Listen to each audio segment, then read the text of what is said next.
버스기사가 전해준 쪽지를 읽는 순간 너무나 무섭고 떨렸습니다.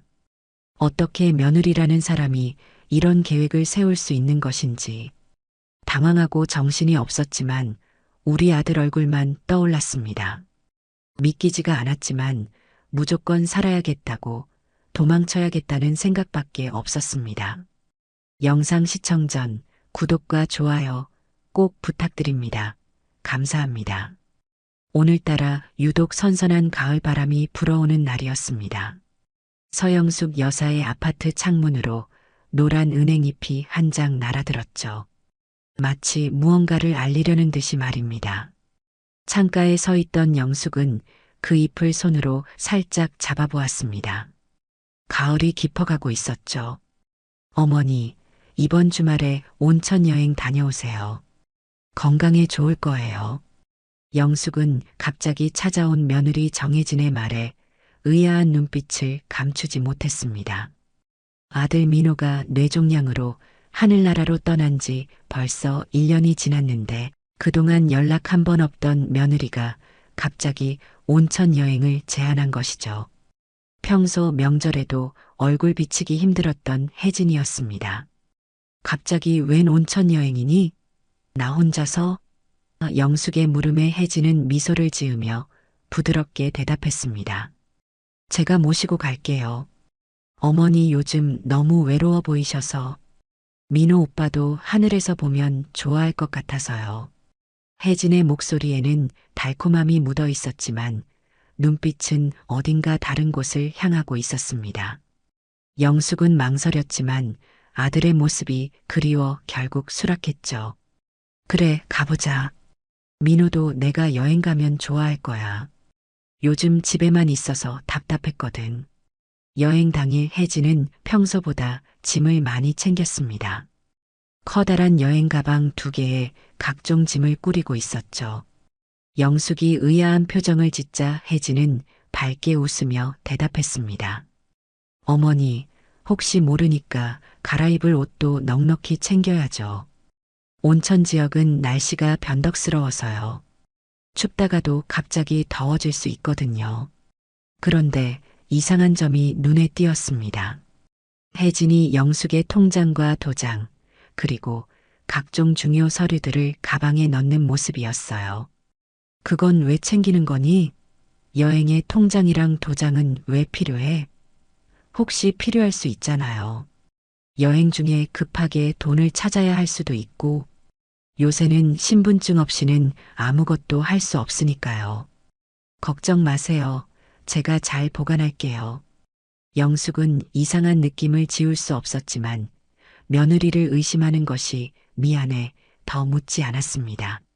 하지만 마음 한구석에서는 불편한 감정이 자리 잡고 있었죠. 민호가 살아있을 때도 이렇게 친절하지 않았던 혜진이었으니까요. 버스터미널에 도착하자 혜진은 표를 사러 잠시 자리를 비웠습니다. 영숙은 벤치에 앉아 기다리고 있었죠. 단풍이 물든 가로수를 바라보며 아들 생각에 잠겨 있을 때였습니다. 할머니, 혹시 서영숙 여사님 맞으신가요? 낯선 남자가 다가와 조심스레 물었습니다. 버스 기사 유니폼을 입고 있었어요. 깔끔한 인상이었지만 긴장된 표정이었습니다. 네, 맞습니다만. 어떻게 저를 아시죠? 이 버스 타지 마세요. 위험합니다. 기사는 주변을 두리번거리더니 쪽지 하나를 영숙의 손에 살짝 쥐어주었습니다. 그리고는 사람들 사이로 빠르게 자리를 떠났죠. 영숙은 떨리는 손으로 쪽지를 펼쳤습니다. 깔끔한 필체로 적힌 내용이 눈에 들어왔습니다. 저는 민호 씨 담당 간호사 김지연입니다. 민호 씨가 돌아가시기 전 어머님을 지켜달라고 부탁했어요. 혜진 씨를 따라가시면 안 됩니다. 위험해요. 지금 바로 5번 승강장으로 오세요. 영숙의 심장이 빠르게 뛰기 시작했습니다. 숨이 턱 막혔어요. 갑자기 머리가 어지러워졌죠. 사방을 둘러보니 멀리서 혜진이 커피 2잔을 들고 다시 다가오고 있었습니다. 어머니, 30분 후에 출발이래요. 커피라도 한잔 할까요? 어머니 좋아하시는 카페라떼 샀어요. 혜진의 목소리가 갑자기 낯설게 들렸습니다. 영숙은 이제까지 느껴왔던 모든 이상한 감각들이 하나로 연결되는 느낌이었죠. 며느리가 자주 확인하던 통장, 도장을 찾던 날들, 갑작스런 여행 제안. 모든 것이 석연치 않았습니다. 혜진아, 나 화장실 좀 다녀올게. 커피는 내가 올 때까지 들고 있어. 영숙은 가까스로 침착함을 유지하며 자리에서 일어났습니다. 가방을 들고 화장실 방향으로 걸어가는 척하다가 혜진의 시선이 다른 곳으로 향하자마자 방향을 틀었죠. 쪽지에 적힌 전화번호로 떨리는 손으로 전화를 걸었습니다. 여보세요? 김지연 씨인가요? 서영숙입니다. 네, 맞습니다. 서영숙 여사님이시죠? 목소리가 떨리시네요. 지금 어디 계세요? 버스터미널인데. 대체 무슨 일인지. 5번 승강장으로 오세요. 제가 타고 있는 버스가 있어요. 빨리요. 설명은 나중에 드릴게요.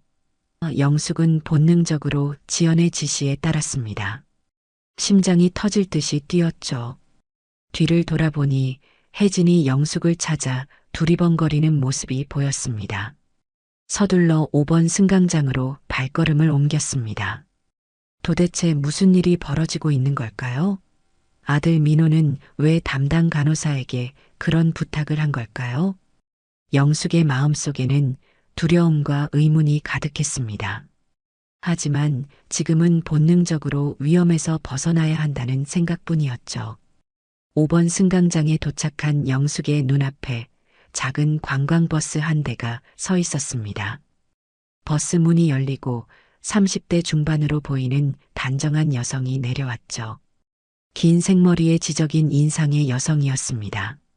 서영숙 여사님 맞으시죠? 저는 김지연입니다. 빨리 타세요. 시간이 없어요. 영숙은 망설임 없이 버스에 올랐습니다. 정체 모를 불안감과 두려움이 밀려왔지만 아들의 이름을 언급한 이 여성을 따라야 한다는 직감이 들었죠. 버스가 출발하자 영숙은 창밖으로 혜진이 당황한 표정으로 여기저기 뛰어다니는 모습을 보았습니다. 전화기를 급하게 귀에 대고 누군가와 이야기하고 있었죠. 도대체 무슨 일인 거죠? 내 아들이 왜 당신에게 그런 부탁을? 민호는 그냥 암으로 죽은 게 아닌가요? 영숙의 목소리가 떨렸습니다. 불안과 혼란으로 가득한 질문이었죠. 지연은 깊은 한숨을 내쉬었습니다. 민호 씨는 혜진 씨의 진짜 모습을 알고 계셨어요. 병세가 악화되면서 혜진 씨가 변했다는 걸 눈치챘거든요. 처음에는 단순한 의심이었는데 점점 더 많은 증거를 발견했어요. 지연의 말에 영숙은 가슴이 철렁 내려앉는 느낌이었습니다. 버스는 도심을 벗어나 한적한 도로로 접어들었죠. 창밖으로 지나가는 풍경이 꿈같이 비현실적으로 느껴졌습니다. 무슨 말씀이신지. 혜진이가 어떻게 변했다는 거죠? 혜진 씨는 어머님을 온천 여행이 아니라 요양원에 강제로 입소시키려고 했어요.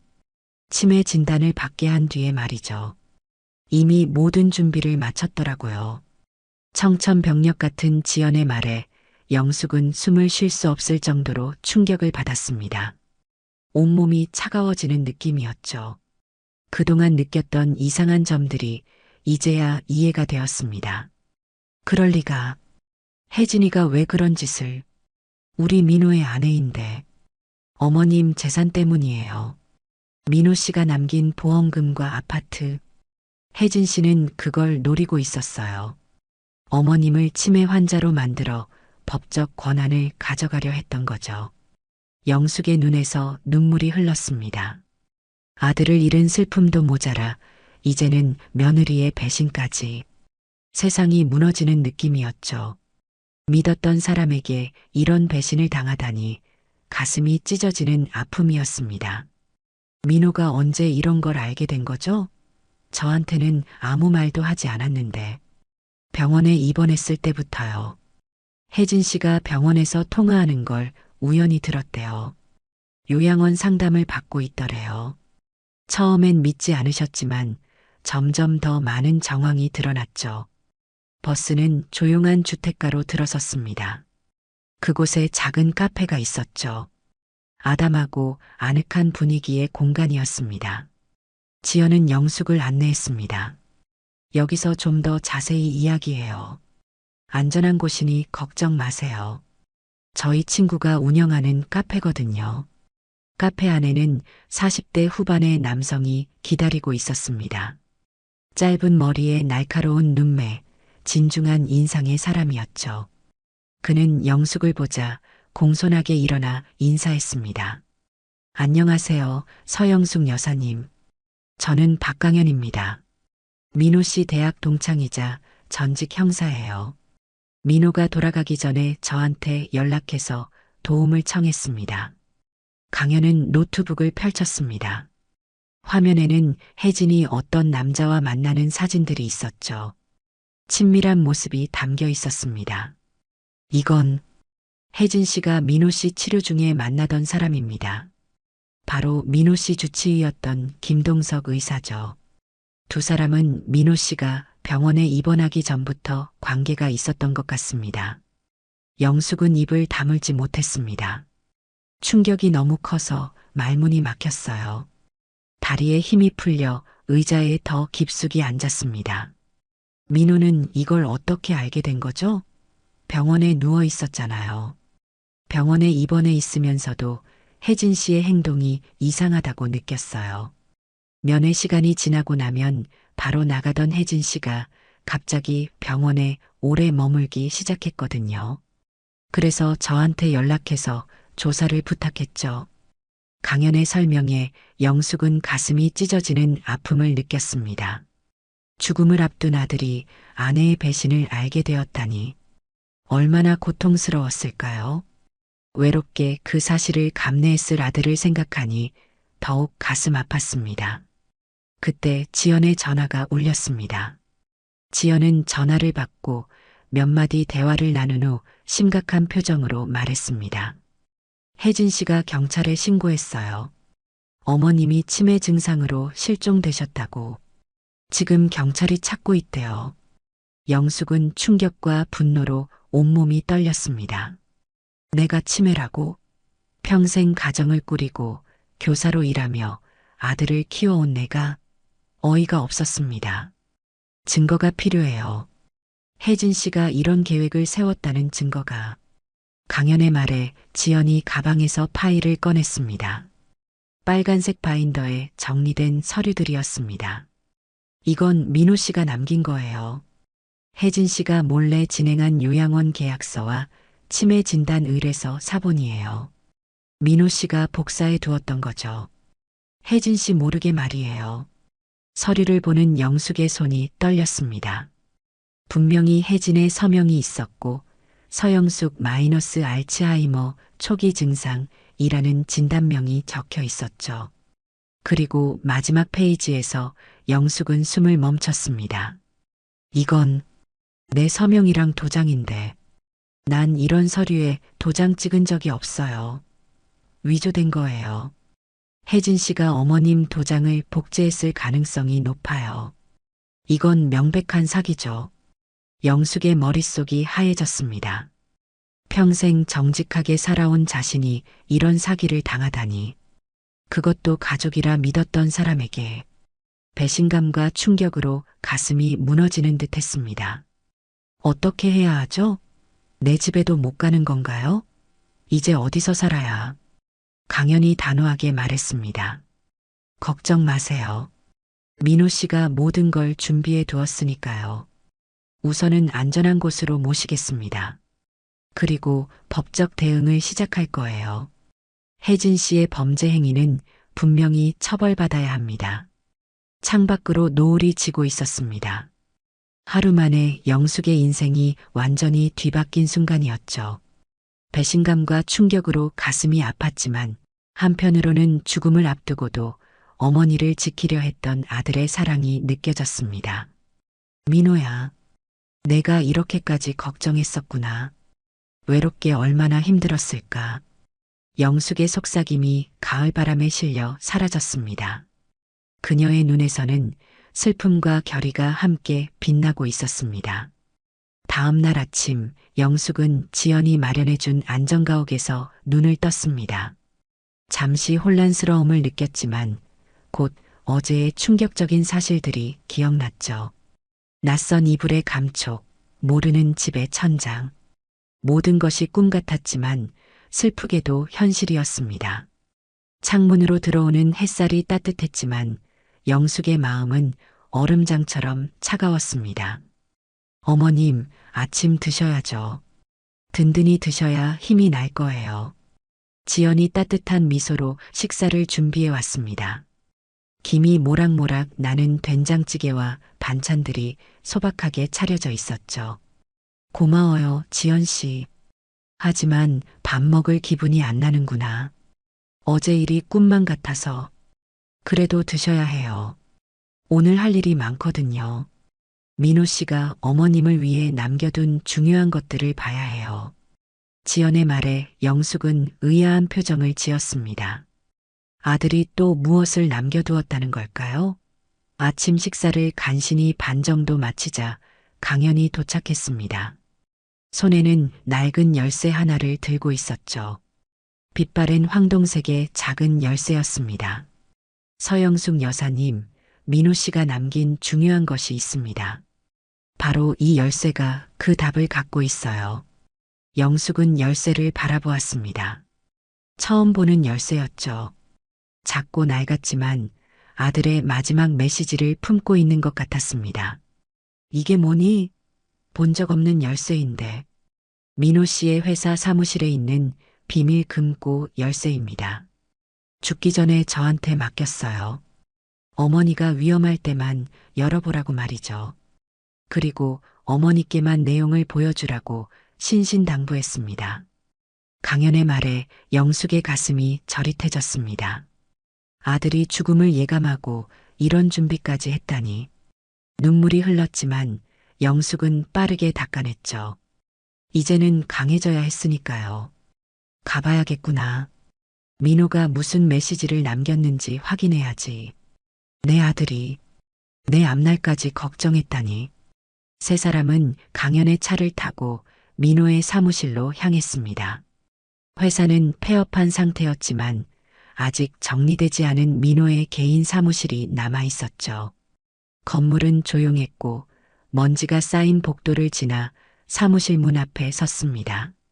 아직 임대가 안 나가서 다행이네요. 원래 이번 달에 새 세입자가 들어올 예정이었어요. 강연이 문을 열자 먼지 냄새가 나는 어두운 사무실이 나타났습니다. 영숙은 아들의 흔적이 남아있는 공간에 들어서자 가슴이 아팠습니다. 책상 위에는 아직도 민호가 사용하던 펜과 메모장이 놓여 있었고 벽에는 가족 사진이 걸려 있었죠. 행복했던 시절의 사진이었습니다. 금고는 책장 뒤에 있어요.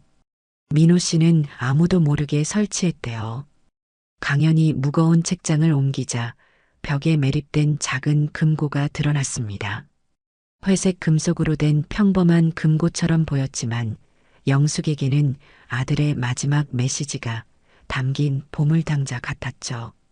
영숙은 떨리는 손으로 열쇠를 넣고 돌렸습니다.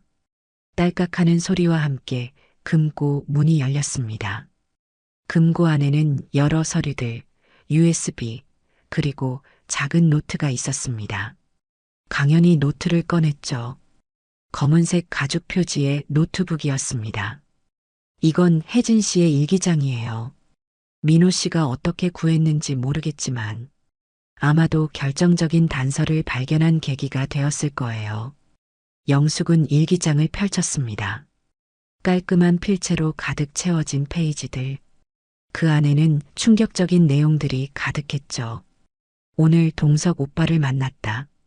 민호가 의심하기 시작한 것 같아. 빨리 계획을 진행해야겠다. 어차피 얼마 못 살 사람이니 서둘러야 해. 민호의 생명보험금은 5억. 어머니 명의 아파트까지 합하면 거의 15억이다. 인생 역전이다. 이번엔 실패하지 말자. 영숙은 일기장을 떨어뜨릴 뻔했습니다. 너무나 냉혹한 계산이 담긴 글에 몸서리가 쳐졌죠. 자신의 남편 영숙의 아들을 단지 돈으로만 보는 그 냉정한 시각에 치가 떨렸습니다. 더 충격적인 건 이거예요. 강연이 USB를 컴퓨터에 연결했습니다. 화면에는 혜진과 김동석 의사가 병원 주차장에서 만나는 장면이 나왔죠. 숨겨진 카메라로 촬영한 듯한 흔들리는 영상이었지만 대화는 선명하게 들렸습니다. 약 좀 더 줘. 민호가 빨리 가야 계획이 성공하잖아.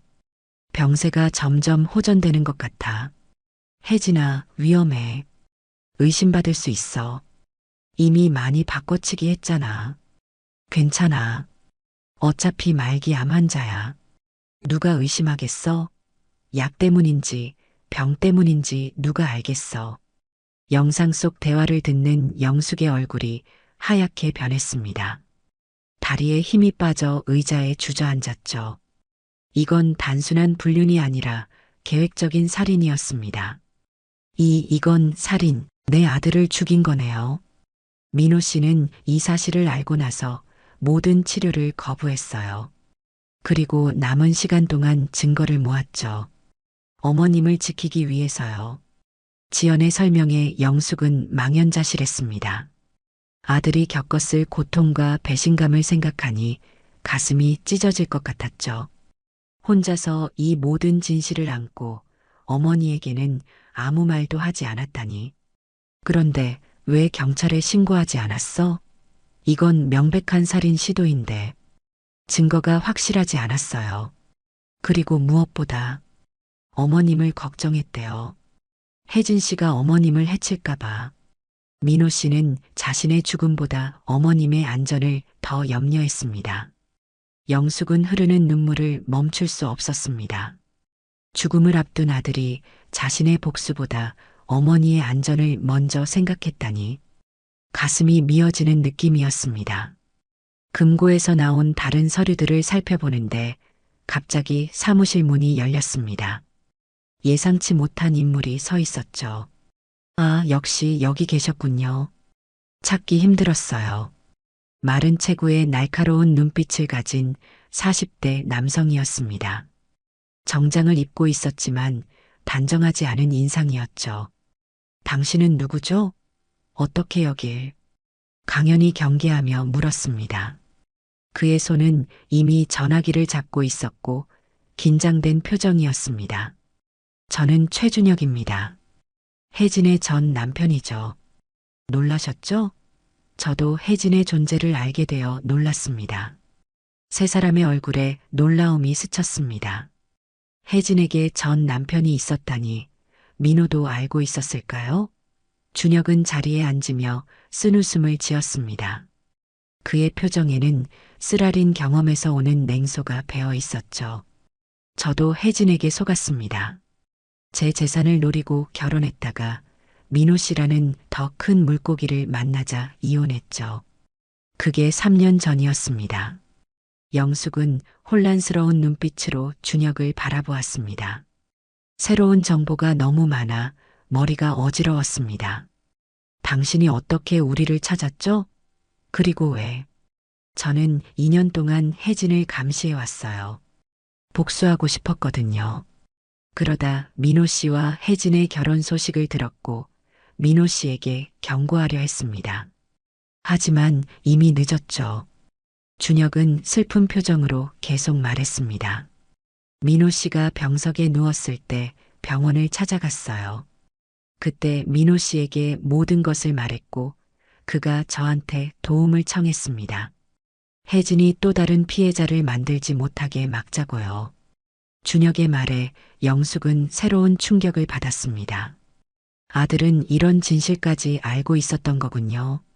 그는 자신의 슬픔을 넘어 또 다른 피해자를 막으려 했던 것입니다. 서영숙 여사님, 저도 돕겠습니다. 혜진의 진짜 모습을 세상에 알려야 해요. 지금 혜진은 당신을 찾기 위해 모든 수단을 동원하고 있어요. 경찰에 신고했고 당신이 치매 환자라는 소문을 퍼뜨리고 있습니다. 영숙의 손에 든 일기장이 떨어졌습니다. 이 모든 일이 악몽 같았죠. 그러나 이제는 진실을 마주할 준비가 되어 있었습니다. 고마워요, 준혁 씨. 민호도 이런 도움을 원했을 거예요. 이제 제대로 싸워야겠어요.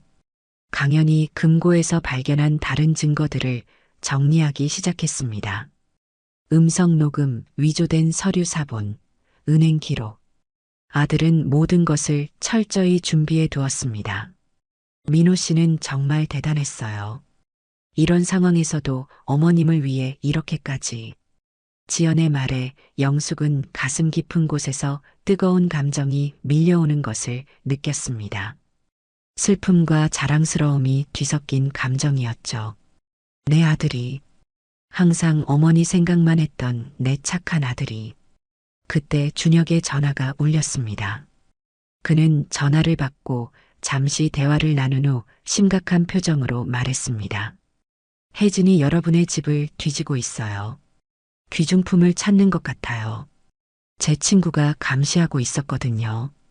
영숙은 당황했습니다. 집에 남아있는 중요한 서류들과 갑오들이 생각났습니다. 우리 집에 민호의 유품들이. 강연이 결단력 있게 말했습니다. 지금 바로 변호사를 만나야 합니다. 이 증거들로 법적 조치를 취해야 해요. 혜진 씨의 행동을 막을 수 있도록요. 영숙은 금고에서 나온 증거들을 바라보며 결심했습니다. 아들이 남긴 증거로 진실을 밝히고 정의를 찾아야 한다고 말이죠. 비록 가슴 아픈 진실이지만 이제는 맞서 싸울 차례였습니다. 그래요. 민호가 이토록 준비했다면 내가 포기할 수는 없죠. 내 아들을 위해, 그리고 나 자신을 위해 진실을 밝혀야겠어요. 사무실을 나서는 영숙의 걸음에는 새로운 결의가 담겨 있었습니다. 이제 그녀는 단순한 피해자가 아니라 진실을 위해 싸우는 전사가 되었습니다. 다음 날 아침, 영숙은 민호의 변호사 친구 정태우를 만났습니다.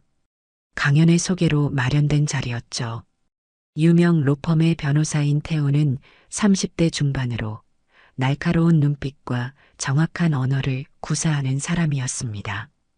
도심의 조용한 카페 구석진 테이블 태우는 금고에서 발견한 증거들을 꼼꼼히 검토했습니다.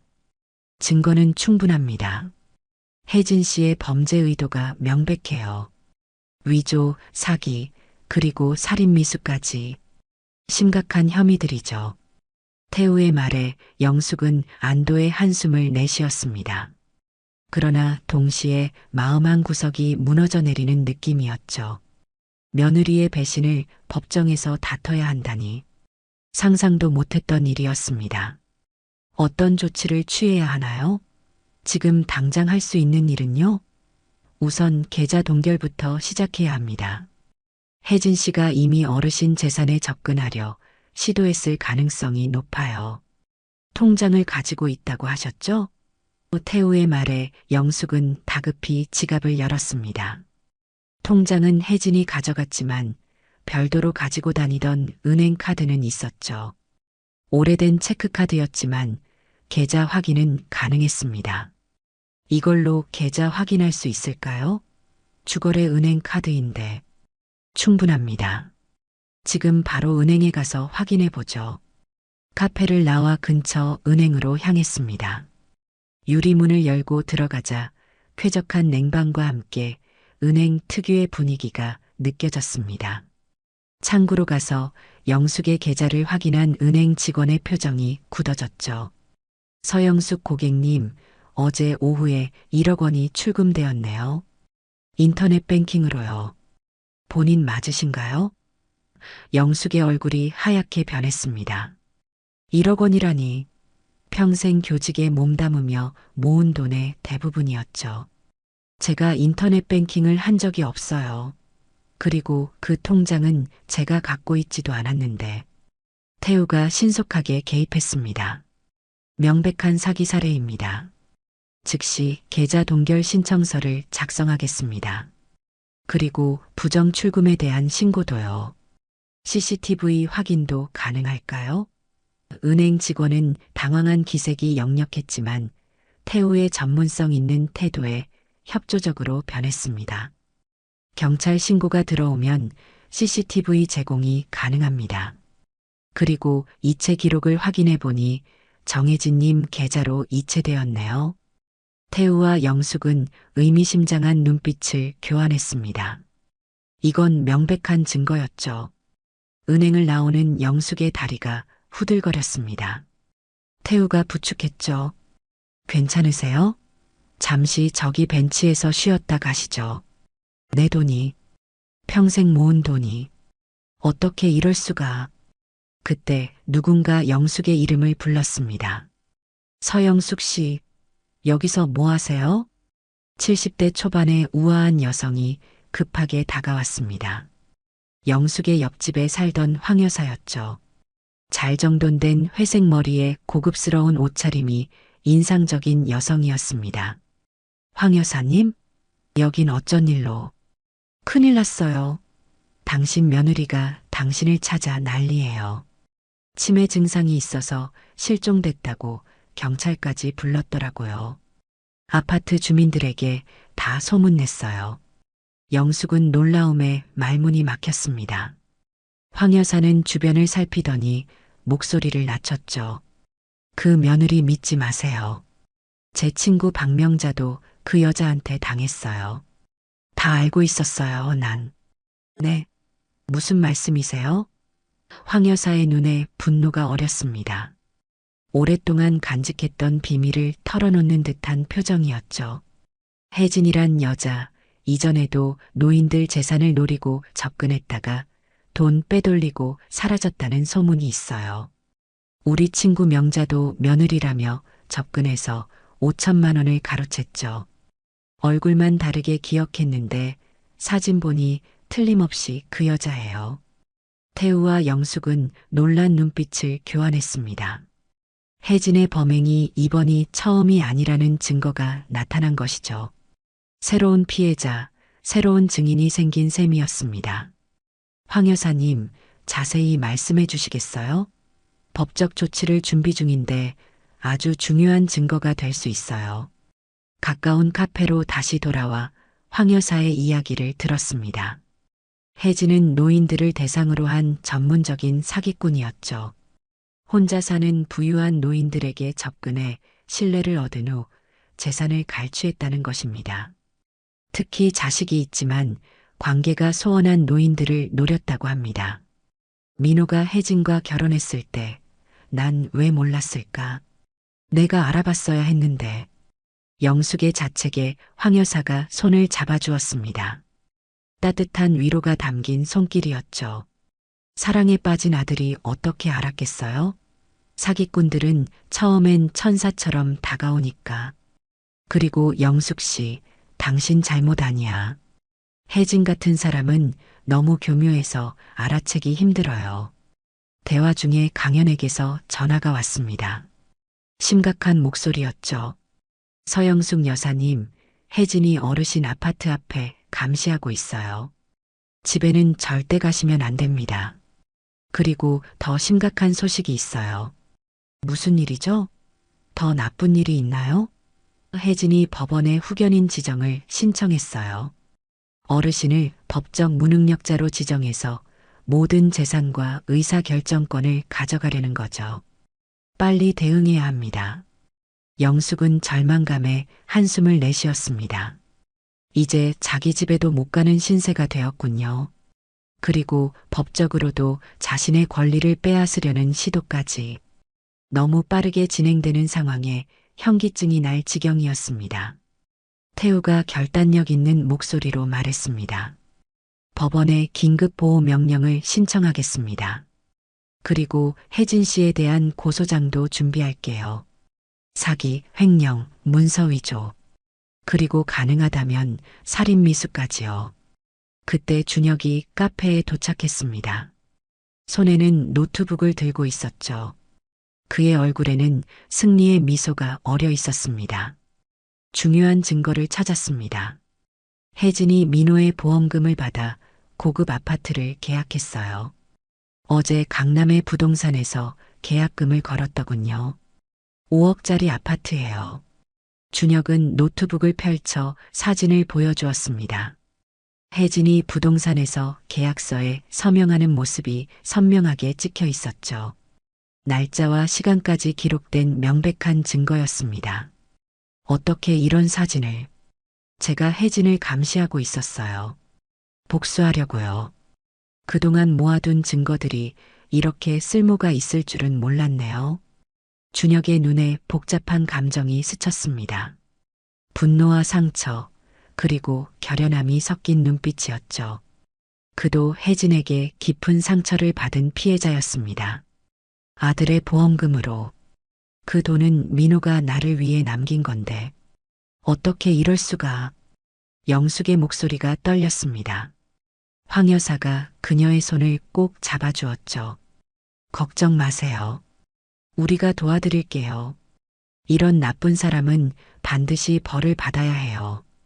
대화 중에 영숙의 오랜 친구 김옥자가 도착했습니다. 강연히 연락한 것이었죠. 옥자는 은행 지점장 출신으로 재무 문제에 밝았습니다. 60대 후반의 당당한 여성이었죠. 영수가 내가 내 계좌 조회해봤어.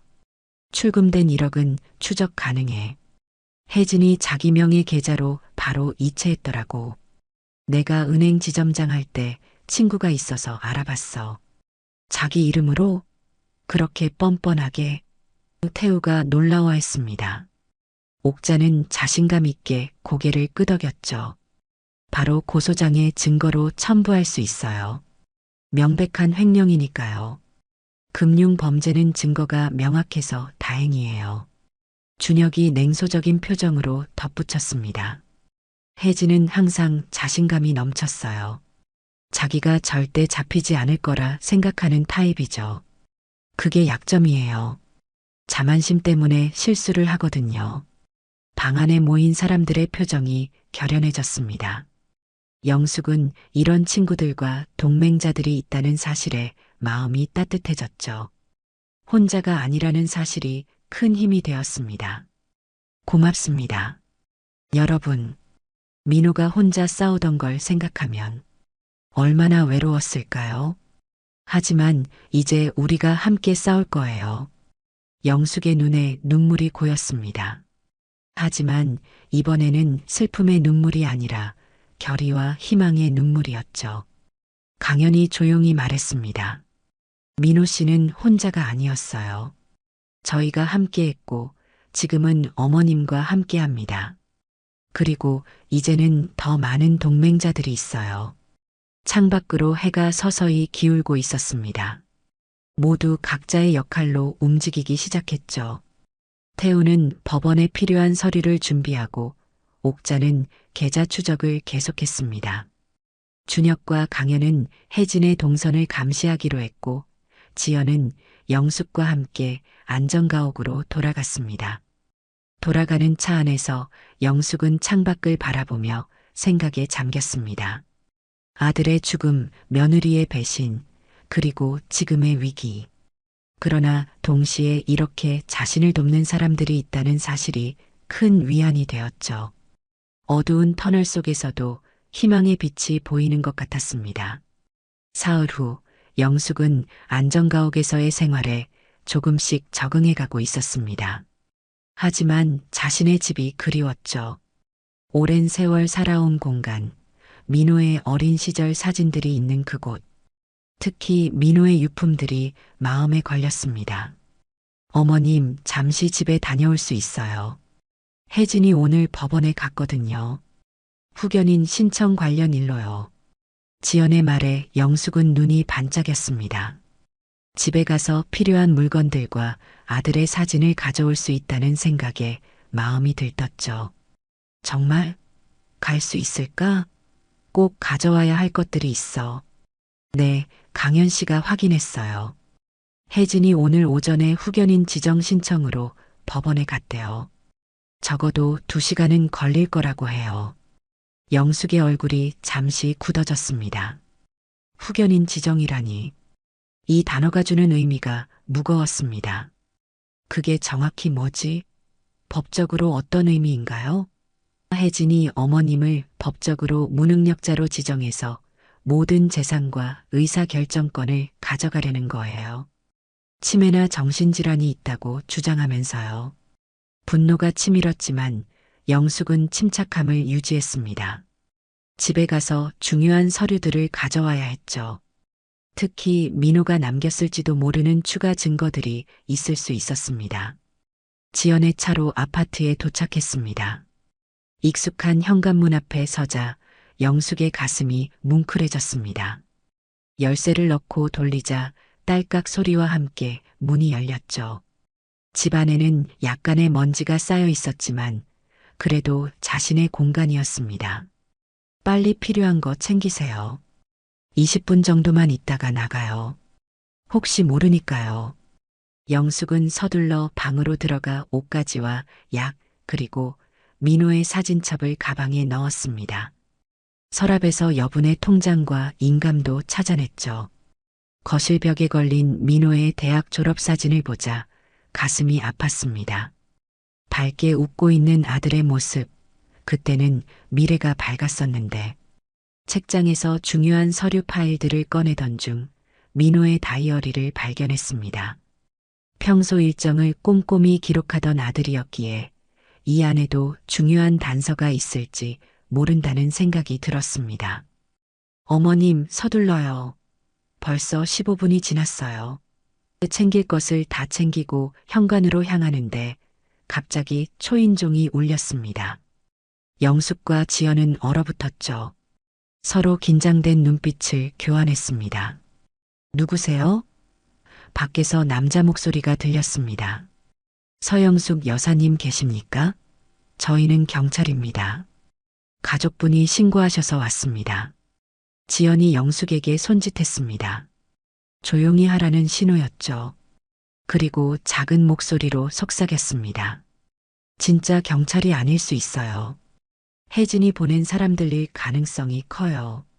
확인해 봐야 해요. 문 좀 열어주시겠어요? 정신과 의사 선생님도 함께 왔습니다. 검진이 필요하다고 해서요. 영숙의 가슴이 덜컥 내려앉았습니다. 정신과 의사라니 정말 자신을 치매 환자로 만들 작정인가 봅니다. 공포감이 엄습했지만 침착함을 유지하려 노력했습니다. 지연은 재빨리 휴대폰을 꺼내 강현에게 문자를 보냈습니다. 그리고 영숙에게 작은 소리로 말했죠. 절대 문 열지 마세요.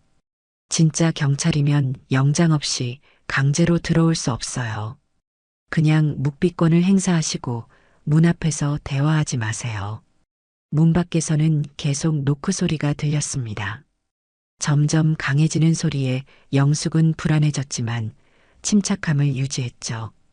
지연의 눈빛에서 확신을 읽을 수 있었습니다. 서영숙 여사님, 이러시면 곤란합니다. 따님이 많이 걱정하고 계세요.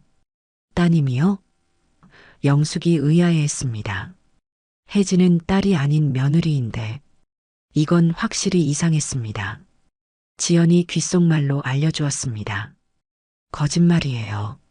진짜 경찰이라면 관계를 정확히 알고 있을 겁니다. 혜진이 보낸 가짜 경찰이 분명해요. 두 사람은 조용히 부엌으로 이동했습니다. 언제든 뒷문으로 대피할 수 있도록요. 지연이 강현과 계속 문자를 주고받으며 상황을 공유했죠. 10분 정도가 지나자 밖이 조용해졌습니다. 하지만 두 사람은 여전히 긴장을 풀지 않았죠. 조금 더 기다린 후 지연이 조심스레 현관문 도어폰으로 밖을 확인했습니다. 가신 것 같아요. 하지만 혹시 모르니 뒷문으로 나가요. 두 사람은 비상계단을 통해 아파트를 빠져나왔습니다. 주차장에 도착하자 강현이 차를 몰고 와 있었죠. 빨리 타세요. 가짜 경찰이었어요. 확인했습니다. 혜진이 사설 탐정을 고용했더군요. 차에 올라타자마자 강현이 급히 출발했습니다. 백미러로 뒤를 살피며 그가 말했죠. 사설 탐정이 경찰 행세를 하는 건 범죄예요. 이것도 고소 항목에 추가해야겠군요. 영숙은 가슴을 쓸어내렸습니다. 간신히 위기를 모면했지만 상황이 점점 심각해지고 있었죠. 이제는 자신의 집도 안전하지 않다는 사실에 깊은 상실감을 느꼈습니다. 안전가옥으로 돌아온 후 태우가 심각한 표정으로 기다리고 있었습니다. 그의 손에는 법원 서류가 들려 있었죠. 큰일입니다. 혜진 씨가 법원에 후견인 지정 신청을 했고 긴급 심리가 이틀 후로 잡혔어요. 제가 방금 연락받았습니다. 이틀 후라고? 영숙의 얼굴이 창백해졌습니다. 너무 갑작스러운 일정이었죠. 태우가 계속 말했습니다. 혜진 씨 측에서 서영숙 여사님이 치매 증상으로 위험한 상황에 처할 수 있다며 긴급 처리를 요청했어요. 법원이 이를 받아들인 겁니다. 그럼 어떻게 해야 하죠? 준비할 시간이 너무 부족한데 저희도 맞대응해야 합니다. 서영숙 여사님의 정신 상태가 완벽하다는 의사소견서가 필요해요. 그리고 혜진 씨의 사기 행각에 대한 증거도 정리해야 합니다. 강연이 끼어들었습니다. 그건 제가 준비했습니다. 신경과 전문의 김영철 선생님을 섭외했어요. 내일 아침에 검진 예약되어 있습니다. 민호 씨의 대학 선배시거든요. 영숙은 고개를 끄덕였습니다. 아무리 어려운 상황이라도 포기할 수 없었죠. 아들을 위해서라도 끝까지 싸워야 했습니다. 그러나 마음 한구석에는 여전히 불안감이 자리 잡고 있었습니다. 그런데 강연 씨, 한 가지 궁금한 게 있어요. 네, 말씀하세요. 혜진이 어떻게 이렇게 빨리 움직일 수 있는 거죠? 법원이든 병원이든. 보통 이런 절차가 오래 걸리지 않나요? 강연의 표정이 어두워졌습니다. 김동석 의사의 도움이 있는 것 같아요. 병원 인맥을 통해 서류 처리를 빠르게 하고 있을 겁니다. 그리고 강연은 말을 잠시 멈추더니 무거운 목소리로 계속했습니다. 확인된 정보는 아니지만 동석 의사의 사촌이 가정법원 판사라는 소문이 있어요. 그쪽에 도움을 받고 있을 가능성도 있습니다. 영숙은 침통한 표정으로 창밖을 바라보았습니다. 이런 거대한 음모에 자신 혼자 맞서야 한다니 너무 벅찬 느낌이었습니다. 그때 준혁이 조용히 제안을 했습니다. 작전을 바꿔보는 건 어떨까요? 모두가 준혁을 바라보았습니다. 그의 눈에는 특유의 냉정함과 함께 날카로운 지략이 번뜩이고 있었습니다. 혜진의 계획에 일단 따르는 척하는 겁니다. 함정을 파자고요. 영숙이 의아한 표정으로 물었습니다. 어떤 의미죠? 제가 정말 치매인 척하라는 건가요? 네, 정확히 그겁니다. 혜진이 원하는 대로 일단 움직이는 척하면서 더 많은 증거를 모으는 거예요. 특히 동석 의사의 행동을 포착해야 합니다. 그들이 방심하게 만들어야 해요. 태우가 고개를 갸우뚱했습니다. 위험한 작전인데 만약 혜진이 실제로 후견인 자격을 얻게 된다면 그 전에 우리가 충분한 증거를 확보해서 역습하는 겁니다. 당장 내일 심리에서는 영숙 여사님이 약간의 혼란 증상을 보이는 척하는 거예요. 완전히 치매는 아니지만 약간의 증상이 있는 것처럼요. 영숙은 잠시 생각에 빠졌습니다. 위험한 도박이었지만 어쩌면 이것이 최선의 방법일지도 모른다는 생각이 들었습니다. 저 해볼게요. 연기력에 자신은 없지만 노력해보겠습니다. 아들을 위해서라면. 준혁의 얼굴에 미소가 번졌습니다. 그리고 조용히 덧붙였습니다. 걱정 마세요. 제가 혜진을 잘 압니다. 그녀의 약점도 알고 있죠. 우리는 반드시 이길 겁니다. 법원 앞 영숙은 떨리는 마음으로 계단을 올랐습니다. 오늘은 후견인 지정 심리가 있는 날이었죠. 태우와 강연이 양옆에서 그녀를 지지해주고 있었습니다. 준혁의 계획대로 영숙은 약간 혼란스러운 노인 연기를 준비하고 있었습니다. 긴장하지 마세요. 자연스럽게 하세요. 가끔 날짜를 헷갈리는 정도면 충분합니다. 태우의 말에 영숙은 고개를 끄덕였습니다. 하지만 가슴은 여전히 두근거렸죠. 법정에서 혜진을 마주해야 한다는 생각만으로도 숨이 막혔습니다. 법정 안으로 들어서자 혜진이 변호사와 함께 앉아 있었습니다. 옆에는 김동석 의사도 보였죠. 영숙과 눈이 마주치자 혜진은 잠시 놀란 표정을 지었다가 이내 걱정스러운 얼굴로 변했습니다. 연기가 완벽했어요. 어머니, 어디 계셨어요? 얼마나 걱정했는지 몰라요. 왜 집을 나가셨어요? 영숙은 준혁의 조언대로 약간 혼란스러운 표정을 지었습니다. 그리고 작은 목소리로 대답했죠. 나 집에 있었어. 어디 간 적 없어.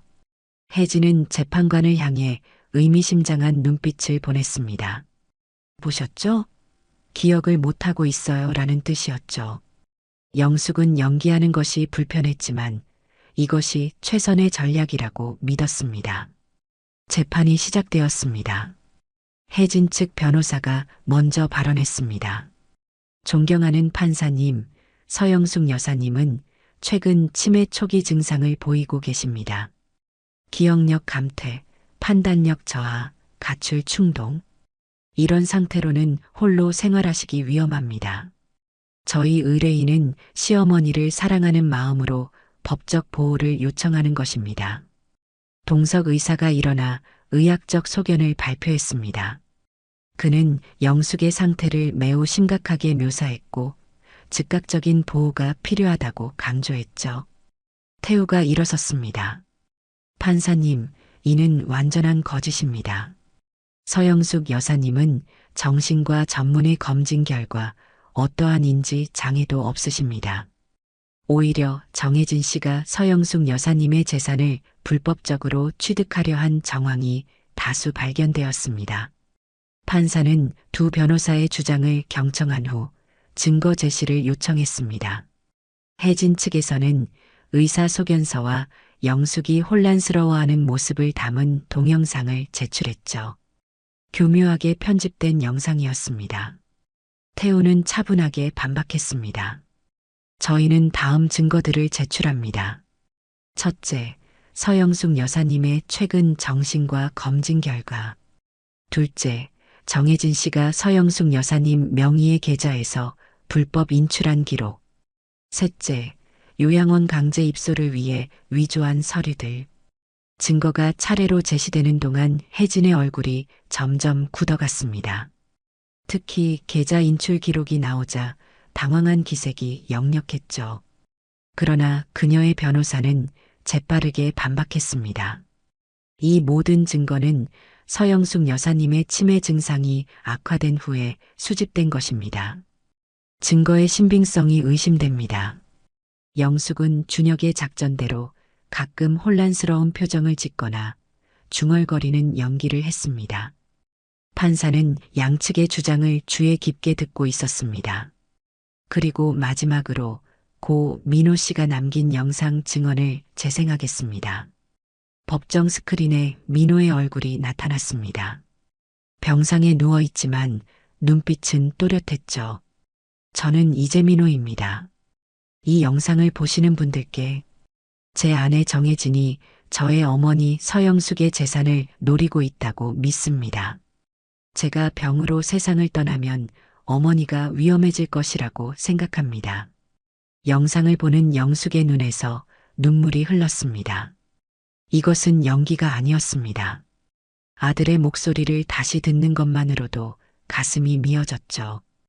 혜진의 행동이 점점 이상해지고 있어요. 병원비 얘기만 하고 어머니 통장과 도장을 찾아다니고 제발 제 어머니를 보호해 주세요. 법정이 완전히 조용해졌습니다. 혜진은 얼굴이 하얗게 질린 채 변호사와 속삭이고 있었죠. 판사는 심각한 표정으로 영상을 지켜보았습니다. 영상이 끝나고 태우가 일어섰습니다. 이것은 고인의 유언과도 같은 증언입니다. 민호 씨는 자신의 죽음 이후 어머니에게 벌어질 일을 예견하고 이런 준비를 한 것입니다. 혜진 측 변호사가 반박했습니다. 이 영상은 민호 씨가 약물 치료 중에 정신이 혼미한 상태에서 찍은 것입니다. 법적 증거력이 없습니다. 그때 준혁이 증인석에 앉았습니다. 그는 혜진의 전 남편으로서 그녀의 과거 사기 행각을 증언했습니다. 법정은 한 번 더 술렁였고 혜진의 얼굴은 점점 더 창백해졌습니다. 태우가 미소 지었습니다. 그렇다면 더 결정적인 증인을 부르겠습니다. 김동석 의사를 증인석으로 불러주십시오. 동석은 이미 법정에 있었으므로 바로 증인석으로 나왔습니다. 그의 표정은 자신감이 넘쳤지만 눈빛에는 미세한 불안감이 엿보였습니다. 김동석 의사님, 정혜진 씨와의 관계를 말씀해 주시겠습니까? 동석은 단호하게 대답했습니다. 저는 민호 씨의 주치의였고 정혜진 씨와는 환자의 가족으로만 알고 있습니다. 태우는 잠시 서류를 들추더니 준혁이 제공한 사진을 제출했습니다. 그렇다면 이 사진들은 어떻게 설명하시겠습니까? 민호 씨가 입원 중일 때 혜진 씨와 호텔에서 만난 사진들입니다. 동석의 얼굴이 굳어졌습니다. 법정이 다시 한번 술렁였고 혜진은 분노에 찬 눈빛으로 준혁을 노려보았습니다. 판사가 사진을 검토한 후 동석에게 물었습니다. 이 사진들이 사실입니까? 김 의사? 동석은 잠시 침묵했습니다. 그리고 마침내 고개를 끄덕였죠. 네, 사실입니다. 그 순간 법정 뒤쪽 문이 열리고 한 남자가 들어왔습니다. 교도관과 함께였죠. 모두가 놀란 눈으로 그를 바라보았습니다. 증인 박세준이 도착했습니다. 태우가 만족스러운 표정으로 말했습니다. 이분은 서울대병원 약제과 담당자입니다. 민호 씨의 약물이 바뀌었다는 증거를 가지고 계시죠. 세준은 증인석에 앉아 차분하게 증언했습니다. 저는 병원 내부 조사 중에 이상한 점을 발견했습니다. 이재 민호 환자의 처방전이 불규칙하게 변경되었고 그 변경 기록이 시스템에서 삭제되었습니다. 하지만 백업 서버에는 남아 있었죠. 그는 서류 뭉치를 제출했습니다. 이것은 원래 처방전과 실제 투약된 약의 기록입니다. 완전히 다른 약물이 투여되었습니다. 항암제 대신 면역 억제제가 투여되어 환자의 상태를 악화시켰습니다. 법정이 발칵 뒤집혔습니다. 판사가 망치를 두드려 질서를 요구했죠. 혜진은 자리에서 벌떡 일어났습니다. 거짓말이야. 이건 다 꾸며낸 거야. 세준은 흔들리지 않고 계속 증언했습니다. 그리고 약물 변경을 지시한 서명은 김동석 의사의 것입니다. 저는 이미 경찰에도 이 사실을 신고했습니다. 동석의 얼굴이 창백해졌습니다. 그는 혜진을 향해 원망스러운 눈빛을 보냈죠. 혜진은 격분에 소리쳤습니다. 동석 오빠, 말 함부로 하지 마요. 우리 약속했잖아. 그 말은 치명적이었습니다. 혜진 자신이 자신의 범죄를 인정한 꼴이 되었으니까요. 법정은 다시 한번 술렁였고 판사는 강하게 망치를 내리쳤습니다. 동석은 무너진 표정으로 천천히 입을 열었습니다. 저 실수했습니다. 혜진 씨와 관계가 있었고 그녀의 요구에 따라 민호 씨의 약을 바꾸었습니다. 처음에는 단순히 치료 효과를 늦추는 정도였는데 점점 그의 목소리가 떨렸습니다. 혜진 씨는 빨리 민호 씨가 죽기를 원했습니다. 보험금 때문에. 그리고 서영숙 여사님의 재산도 노리고 있었습니다. 법정은 충격에 빠졌습니다. 혜진은 변호사와 격렬하게 언쟁을 벌이다가 결국 자리에 주저앉았습니다. 이 모든 상황을 지켜보던 영숙은 복잡한 감정에 휩싸였습니다. 아들이 이런 비극적인 상황 속에서도 어머니를 지키기 위해 얼마나 고민했을지 생각하니 가슴이 미어졌죠. 그리고 동시에 분노가 치밀었습니다. 이제는 더 이상 연기할 필요가 없었죠. 영숙은 천천히 일어섰습니다. 그녀의 눈빛은 또렷했고 목소리는 단호했습니다. 판사님, 제 말을 들어주시겠습니까? 저는 치매가 아닙니다. 제 아들은 자신의 아내와 의사에게 살해당했고 저는 그들에게 모든 것을 빼앗길 뻔했습니다. 제 아들이 남긴 증거들 덕분에 이 모든 것이 밝혀진 것입니다. 영숙의 목소리는 떨렸지만 당당했습니다. 법정 모두가 그녀를 바라보았죠. 판사는 의아한 표정으로 물었습니다. 여사님, 방금까지 혼란스러운 증상을 보이시더니 연기였습니다. 혜진이 저를 치매 환자로 만들려는 계략에 일부러 넘어가는 척했던 것뿐입니다. 저는 30년간 중학교 교사로 일했고 은퇴 후에도 봉사활동을 해왔습니다. 제 정신은 또렷합니다. 혜진은 경악했습니다. 그녀의 계획이 완전히 뒤집힌 것이죠. 변호사는 항의했지만 이미 너무 많은 증거가 제시된 상태였습니다. 판사는 심리를 종료했습니다. 이 사건은 단순한 후견인 지적 문제를 넘어선 것 같습니다. 경찰 수사가 필요한 사안으로 보입니다. 후견인 신청은 기각합니다. 그리고 정혜진 씨와 김동석 씨에 대한 체포영장을 발부하겠습니다.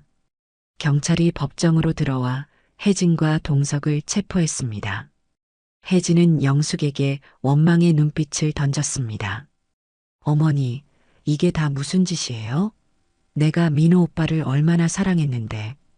영숙은 차분하게 대답했습니다. 사랑이 아니었어, 혜진아. 내가 원한 건 돈뿐이었지.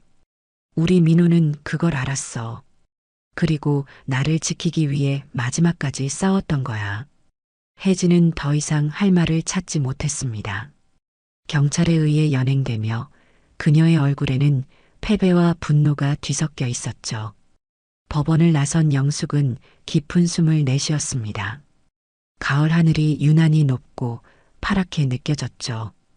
오랜 싸움이 끝난 후에 묘한 공허함과 안도감이 동시에 밀려왔습니다.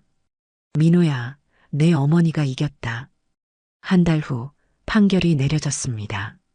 혜진은 살인미수, 사기, 문서위조 등의 혐의로 12년형을 선고받았고 동석은 공범으로 8년형을 받았습니다. 더불어 혜진에게는 불법 인출한 재산 전액 반환과 함께 민호의 보험금 사용 금지 명령이 내려졌죠. 정의가 승리한 순간입니다. 하지만 아직 민사소송이 남아있어요. 보험금 청구권에 대한 부분이죠. 태우의 말에 영숙은 고개를 끄덕였습니다. 이제 그녀의 눈빛에는 이전의 불안함 대신 강인함이 깃들어 있었습니다. 이제 집으로 돌아가도 안전하겠네요. 제 생활을 다시 시작할 수 있어요. 지연의 말에 영숙은 미소를 지었습니다. 오랜만에 찾은 자신의 아파트는 낯설면서도 반가웠죠. 문을 열자 먼지가 쌓인 거실이 보였습니다. 좀 청소해야겠네.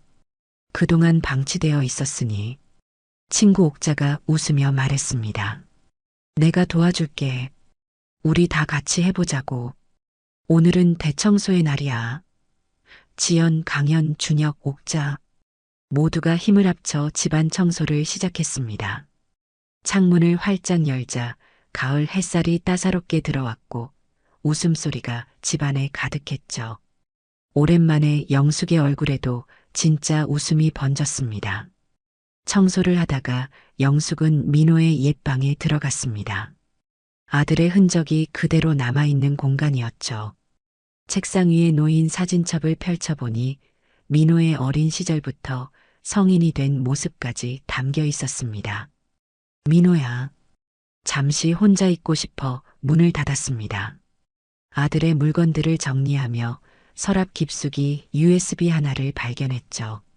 민호의 이름이 쓰여 있었고 날짜는 그가 세상을 떠나기 일주일 전이었습니다. 이건 뭐지? 금고에 있던 것과는 다른데 호기심에 노트북을 켜고 USB를 연결했습니다. 폴더 하나가 나타났고 그 안에는 어머니에게라는 제목의 영상 파일이 있었죠. 떨리는 마음으로 영상을 재생했습니다. 화면에 민호의 얼굴이 나타났죠. 병석에 누워 있지만 편안한 미소를 짓고 있었습니다. 어머니, 이 영상을 보고 계신다면 모든 일이 잘 해결된 거겠죠? 죄송해요. 제가 혜진의 본 모습을 진작에 알아보지 못해서 어머니까지 위험에 처하게 해드려서 정말 미안해요. 영숙의 눈에서 눈물이 흘렀습니다. 아들의 마지막 말을 듣는 것이 슬프면서도 위로가 되는 묘한 기분이었습니다. 하지만 어머니, 제가 없어도 슬퍼하지 마세요. 제 소원은 어머니의 행복이에요. 새로운 시작을 하세요. 그동안 저 때문에 많이 희생하셨는데 이제는 어머니를 위한 시간을 가지세요. 어머니가 좋아하셨던 여행도 다니시고 하고 싶었던 일도 해보세요. 민호의 따뜻한 미소에 영숙은 손을 뻗어 화면을 만졌습니다. 만질 수 없는 아들의 얼굴. 그리움이 밀려왔죠. 그리고 마지막으로 제가 남긴 보험금으로 좋은 일을 해주세요. 어머니가 행복한 일이라면 뭐든지 좋아요. 사랑합니다, 어머니. 항상 감사했어요. 영상이 끝나고 영숙은 오랫동안 움직이지 못했습니다. 아들의 마지막 부탁을 가슴에 새기며 무엇을 할지 생각했죠. 그날 저녁 모두가 모인 자리에서 영숙이 결심을 밝혔습니다. 민호가 남긴 보험금으로 노인 복지센터를 만들려고 해요. 민호의 쉼터라는 이름으로요. 노인들이 사기나 학대로부터 보호받고 행복하게 지낼 수 있는 공간을 만들고 싶어요. 모두가 그 아이디어에 환호했습니다. 태우가 제안했죠. 저도 법률 상담으로 도울게요. 노인분들이 재산 관리나 사기 피해 예방에 도움이 필요할 테니까요. 옥자도 즐겁게 덧붙였습니다. 나도 재무 교육 프로그램을 맡을 수 있겠네. 은행 출신이 이럴 때 써먹어야지. 지연은 조용히 미소 지었습니다. 저는 건강관리 프로그램을 맡을게요. 간호사 경험이 도움이 될 거예요. 모두가 각자의 역할을 찾아가는 모습에 영숙은 가슴이 따뜻해졌습니다. 함께하는 사람들이 있다는 것, 그것이 얼마나 큰 축복인지 새삼 느꼈죠. 다음 날 영숙의 이웃 황 여사가 몇몇 노인분들을 데리고 찾아왔습니다. 모두 혜진에게 피해를 입은 사람들이었죠. 영숙 씨, 우리도 도울 수 있을까? 혜진이 같은 사기꾼들로부터 다른 노인들을 보호하고 싶어? 우리 경험이 도움이 될 수 있을 것 같아. 영숙은 반갑게 그들을 맞이했습니다. 그렇게 민호의 쉼터를 위한 모임이 시작되었습니다. 각자의 경험과 지식을 나누며 새로운 출발을 준비했죠.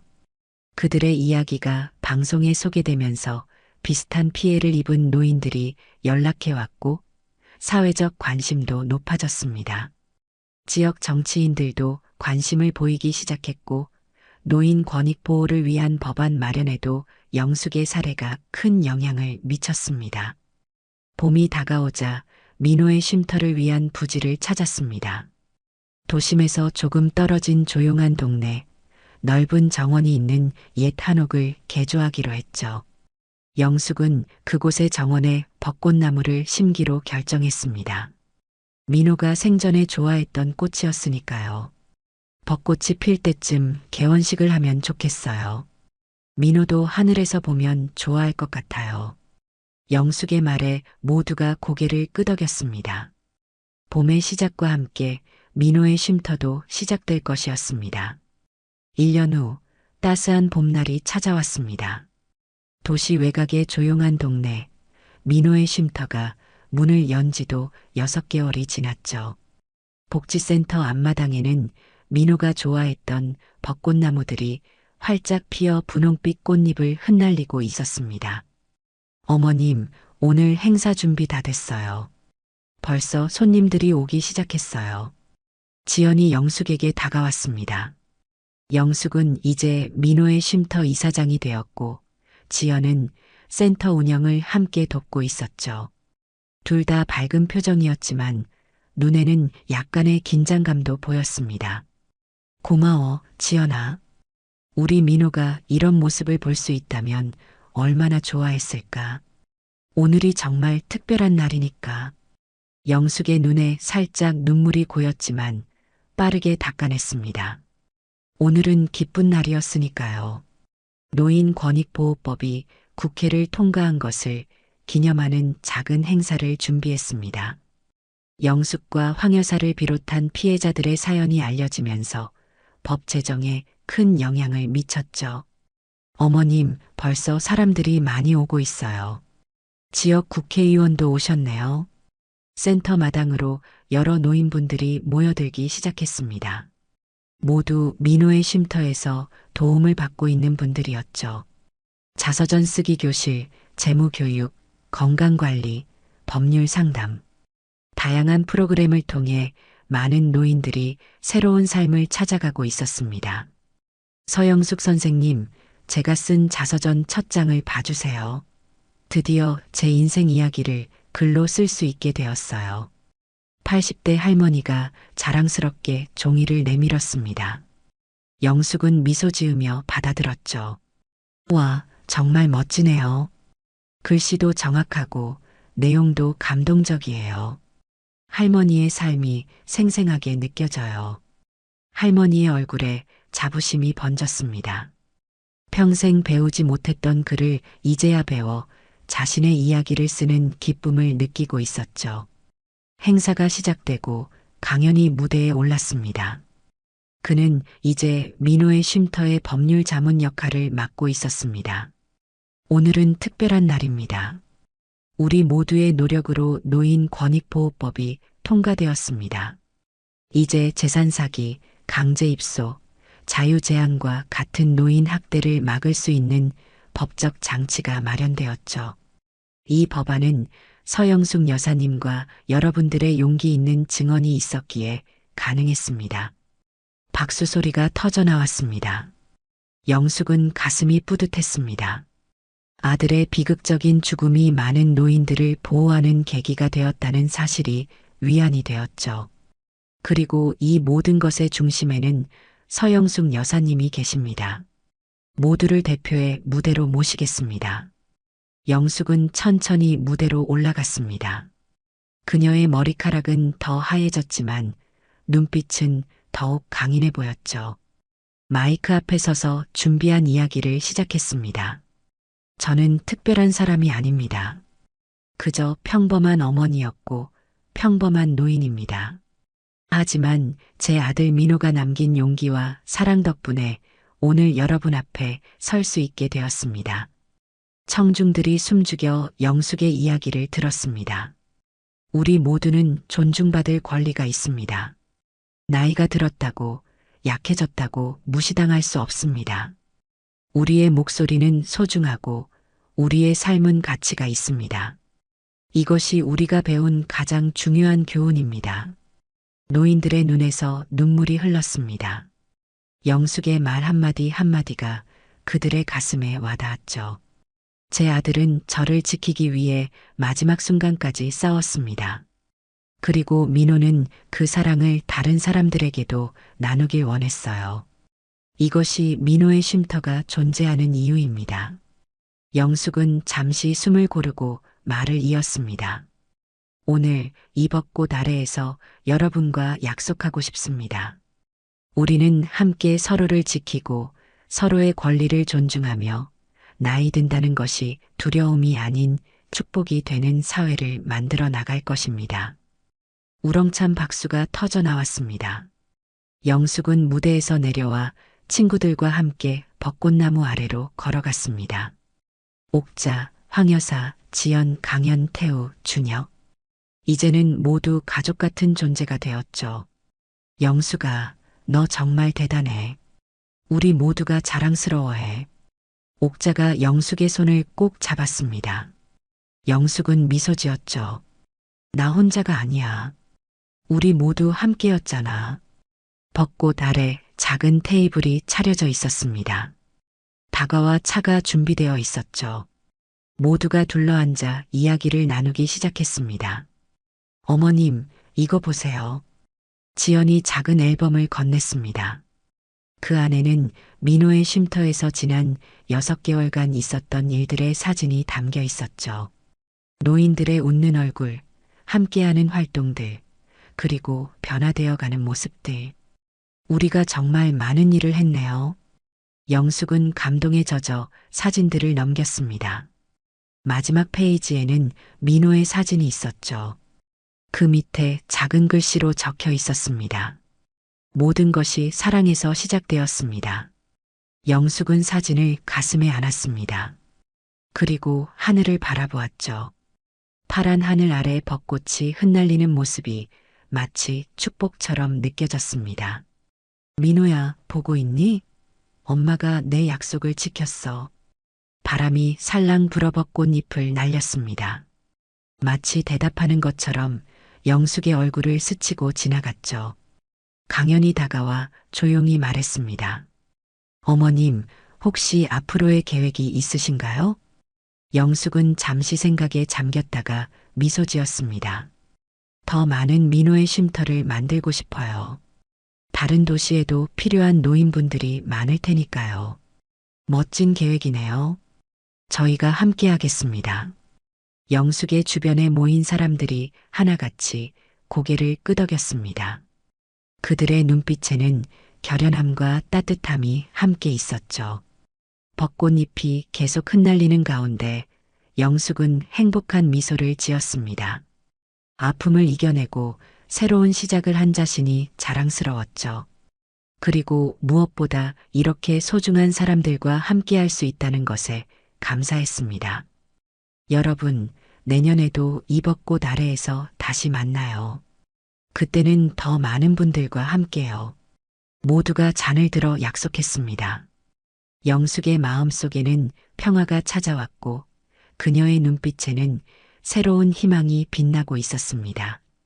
민호가 심은 벚꽃나무 아래서 영숙은 새로운 가족들과 함께 봄의 약속을 나누었습니다. 이것이 끝이 아니라 새로운 시작임을, 그리고 그 시작은 사랑에서 비롯되었음을 모두가 가슴 깊이 느끼고 있었습니다. 오늘 영상이 마음에 드셨다면 구독과 좋아요 부탁드립니다. 알림 설정도 해두시면 이런 감동적인 인생 스토리를 가장 먼저 만나보실 수 있습니다. 댓글로 여러분의 생각도 들려주세요.